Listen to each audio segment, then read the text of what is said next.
है, ब्रह्मांडी रुद्र है ना। आज देखिए माता जी का नया स्वरूप है ये सांबर झील जो बनी है, वहाँ की सांबर की शाकंभरी माता है ये शाकंभरी माता ही, लेकिन सांबर नाम की शाकंभरी माता है। ये एकमात्र देवी ऐसी शाकंभरी माता जो एक ही श्री विग्रह में विराजती है। ये भगवती दुर्गा, इन्होंने साक्षात पहाड़ों से प्रकट होकर वहाँ के राजा को वरदान दिया था और वहीं पर हमेशा के लिए विराजमान हुई है माता जी, और वहाँ पे सांबर झील बन गई है। अभी मैं आप लोगों को सांबर झील कैसे बनी और वो पूरी कथा शॉर्ट में बता रही हूँ, क्योंकि कई लोग इस बारे में नहीं जानते हैं। संभवतः जिनका मंगल पाठ है शायद वो भी न जानते हो, इसीलिए मैं शॉर्ट में बता रही हूँ। बहुत पहले की बात है, जहाँ पे सांबर बना हुआ है, सांबर प्रदेश जो है अपने राजस्थान का, वहाँ के राजा थे चौहान। तो पूरी एरिया चौहान राजाओं के इसमें आती थी। राजा का नाम था वासुदेव। महाराज वासुदेव का उस समय वहाँ पे शासन चालू था, और उन्होंने, उनकी भी कुलदेवी शाकंभरी माता है चौहानों की, उन्होंने अपनी कुलदेवी की घोर तपस्या करके माता को साक्षात प्रकट किया था। जब शाकंभरी माता साक्षात प्रकट हुई, उन्होंने वरदान मांगने के लिए कहा।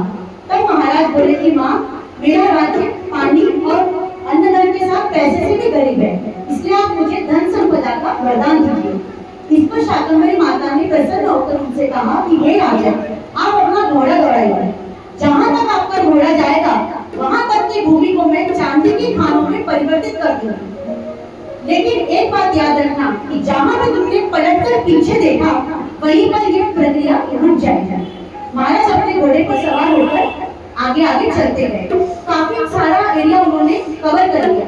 इसके बाद राजा का जो सांबा था वो जाकर एक पेड़ में अटक गया, जिसके कारण उसको छुड़ाने के लिए महाराज को पीछे देखना पड़ा, और वहीं पर वो प्रक्रिया रुक गई। उन्होंने जब पीछे देखा तो जहाँ से मंदिर से लेके जहाँ तक वो पहुंचे थे, वो पूरी की पूरी एरिया चांदी की खानों में परिवर्तित हो गई थी।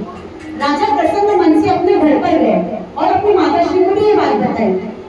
तब उनकी माँ ने कहा कि बेटा, इतनी धन संपदा होने पर लोगों की नीयत खराब हो सकती है, इसके लिए आगे चल के क्लेश उत्पन्न होगा, इसलिए इतनी धन संपदा तुम देवी को वापस कर दो, और जाके वरदान लौटा के आ गया। अब राजा को अपनी माँ की बात सही लगी और उन्होंने वापस से माता की तपस्या की और देवी वापस से प्रकट हुई। तब उन्होंने कहा कि माँ, अपना ये वरदान आप वापस ले लीजिए। तब शाकंभरी माता ने कहा कि ठीक है, मैं इस पूरी की पूरी चांदी की खानों को नमक में परिवर्तित कर देती हूँ। इस नमक को कोई चुराएगा नहीं। अपन भी कभी वहाँ जाते हैं तो अपनी भी इच्छा होती है कि कोई लेकर आए तो कभी वहाँ से उठा के नहीं लाना चाहिए, खरीद कर ही लाना चाहिए, नहीं तो चोरी का दोष लगता है। तो वो पूरी की पूरी जो एरिया है, वो पूरी की पूरी नमक की झील में परिवर्तित हो गई। आज भी उस झील का वास्तविक नाम है शाकंभरी झील। आप गूगल पर सर्च करेंगे तो सांबर लेक या फिर शाकंभरी झील के नाम से आपको मिल जाएगी इसके बारे में पूरी कथा। तो वो शाकंभरी झील ही आज सांबर झील के नाम से जानी जाती है उस एरिया के कारण, और उन वासुदेव राजा के कारण ही वो झील वहाँ पे निर्मित थी। ये एकमात्र ऐसी झील है जो संसार में सबसे बड़ी नमक की झील है, और यहाँ देवी सच में प्रकट हुई थी और उन्होंने राजा को वरदान दिया था। और आज जो मंदिर स्थित है वो ऊपर पहाड़ों पर है, और मंदिर में नीचे की तरफ कांच का वर्क किया हुआ है। पूरी शाकंभरी माता की